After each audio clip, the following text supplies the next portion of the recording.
McLaren's shock reveal of their 2024 livery caught the F1 world off guard. They might have won the race to reveal their livery with the element of surprise, but their plan for 2024 should come as no surprise. Though it is ambitious, there is still a lot more to come from the team, and they've held back any hints at what their development over the winter actually looks like until the full reveal later next month. Today, I'll check out the 2024 McLaren livery reveal, the team's aims for the season, and why they should be favourites to challenge Red Bull. McLaren revealed their MCL38 with a surprise event earlier this week. The MCL38, which returns to McLaren's normal naming strategy after the MCL60 was named in honour of the team's 60th anniversary, is going to be sporting a livery not dissimilar to last year's. Gone are some of the paler blue stripes, which I loved on the 2023 car. Instead, there's a hint of darker blue just in front of the cockpit for the DP World logo to sit on, but otherwise, it's basically just a McLaren car again. There is nothing wrong with that, of course. The livery's fine. The Google-coloured wheels return though, which is a disappointment for anyone who doesn't like the school kids coloured crayon vibe it gives the car. Not exactly F1 cool, are they? The car that the livery was presented on is just the 2023 car with a new paint job though, with the team taking the approach of unveiling their colour scheme ahead of the new season very early. Andrea Stella, who is fresh off the back of an impressive first season as team principal at McLaren, confirmed the actual car will be launched on the 14th of February, the same day of the planned launch for Mercedes. Speaking after the livery was launched, the team principal said the MCL38 still has a way to go before it is ready, and it is all hands on deck behind the scenes at Woking to get everything in place, with processes having moved on smoothly from the end of 2023. While it's always an exciting time when you see the season approaching, when you see the work that you've put in over the winter starting to come together, the parts that actually arrive, Stella said. So we don't have a car yet because this car will be revealed on the 14th of February. Looks like it's going to be an exciting Valentine's Day for all of us then.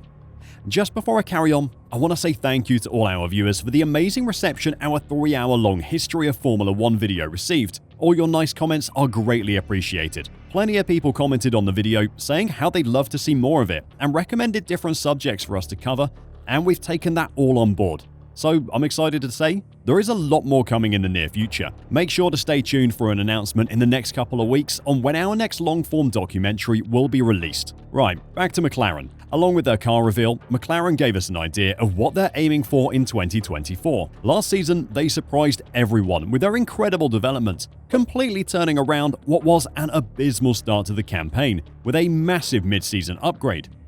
With 3 points finishes in the first 8 races, and none of them big ones, Lando Norris was looking at another year of his potential being wasted.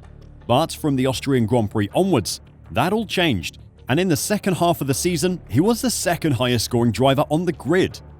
His 6 second-place finishes was the highest of any driver, but you don't race in Formula 1 to finish second. The former champions were 4th overall last year. Since then, a new wind tunnel and race car simulator have been put into action at the Woking factory, while Rob Marshall and David Sanchez have joined from Red Bull and Ferrari respectively in senior technical roles.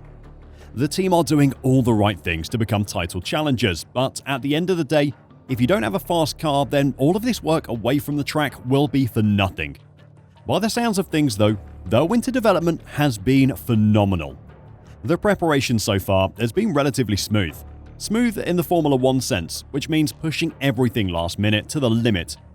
But so far, we are on plan, Andrea Stella told reporters at the livery presentation. So far, we don't see diminishing returns. This obviously will have to be proven once we put the car on the ground, but when it comes to the wind tunnel development of this year, it seems like we can maintain it. We're already starting to work on the further developments that we hope to bring relatively soon in season, and they also seem to be quite interesting. Considering how much performance McLaren found last season, to have not seen any diminishing returns yet is shocking. Red Bull have said that they're starting to find less performance from their development, so McLaren will be catching up, if not outstripping the reigning world champions. The season starts in Bahrain on March 2nd after testing from February 21st to 23rd, and Red Bull will again be clear favourites, with Max Verstappen chasing his 4th world championship in succession. Stella did caution that while he was confident about the rate of progress, much depended on how much Red Bull had improved their car after the most dominant season on record with 21 wins in 22 races. McLaren CEO Zak Brown recognised it could be an unpleasant surprise when Red Bull showed their true hand. I would say Red Bull should be extremely competitive, and we'll see where we are, what kind of challenge we'll be able to set on track, said Stella. For us, it's important that we see we're doing a good job out of our own performance development, and we're confident that if we keep doing this, over time we have an opportunity to close the gap. Based on what we saw in 2023, McLaren seemed to have the best understanding of the current regulations of the chasing pack. With Ferrari and Mercedes having to completely build their cars from scratch, and Aston Martin failing to build on their strong start last season, McLaren should be favourites to challenge Red Bull. But it isn't just their car that gives them hope, it is their driver lineup as well. Verstappen laid down a dauntingly high benchmark in 2023, winning 19 of the 22 Grand Prix, as he and Red Bull go into the new campaign as clear favourites for further title glory. Verstappen is looking for a fourth title in a row, having taken over Hamilton as the dominant F1 force. But with Norris and Piastri, McLaren CEO Zak Brown believes his team has the best lineup for the job of taking over from Red Bull at F1 Summit. You need the world's two greatest Grand Prix drivers. I think we've got the best driver lineup in Formula 1, Brown told Sky F1 in regards to what a team needs for success. Brown is well aware that Norris is hot property. The young British driver has been regularly linked with a future Red Bull move. Red Bull have openly said that given the opportunity they will sign Norris, and are willing to try and tempt him out of McLaren with a big money contract. But Brown is confident that Norris remains all in with the vision of returning McLaren to title-winning ways. We do have a little bit more runway with both, but certainly he's, talking about Norris, hot property if you like, said Brown. So we'd like to lock him down sooner rather than later. I think he's very much enjoying his time at McLaren. The dream is to win races and a world championship together, and I think Lando's all in for achieving that with us. And Brown firmly believes that McLaren has the assets to make that dream a reality. As alongside that confidence in their drivers, he confirmed the team is now operating at a profit, while also at the ceiling of F1's budget cap. The resources we have now are exactly where we need to be, Brown declared. We're a profitable racing team, which is great. We run at the cap, and resources will not hold us back from achieving anything that we need to achieve, drivers included. Despite Zak's confidence in Lando's abilities though, he still hasn't won a race. 2024 will be Norris's 5th season in the sport, and despite a couple of close calls, he's yet to stand on the top step of the podium. In 2021 at Monza, he held position behind Daniel Ricciardo as the team finished a shock 1-2, thanks to Max Verstappen ending his and Lewis Hamilton's race.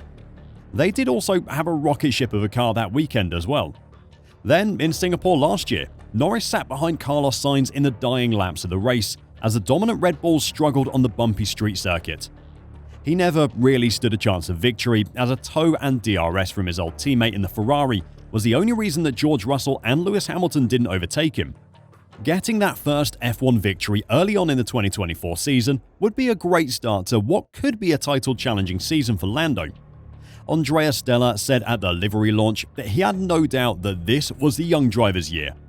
If we take a look at the numbers from Austria on, Lando is the second highest scorer behind Max Verstappen. This reflects the quality of the driving, the delivery he's capable of, which puts him at the top of the grid. The first victory is always the most important, then things come slightly easier. The main reason this has not been possible is because we've not put Lando in the position to consistently compete for a victory. He is ready for that. It's more about us being ready in delivering the car that allows him to take the opportunities. If Norris can take this opportunity, he'll be well on his way to offering Max Verstappen regular contests for race wins and titles. In terms of raw talent, Norris is considered by many to be near Verstappen's level. He just hasn't had the luxury at being at one of the most competitive teams on the grid until now. Like Max did in 2021, Lando has to seize the opportunity that his team might provide him. If he can really wring the most out of the new MCL 38 and do that consistently, then he could be the guy to challenge Verstappen going forward, potentially starting a rivalry to match any of F1's best. Do you think McLaren will have developed enough over the winter to challenge Red Bull? And can Lando lead his team back to F1 greatness? Let me know your thoughts in the comments down below, and until next time, drive safe and bye for now.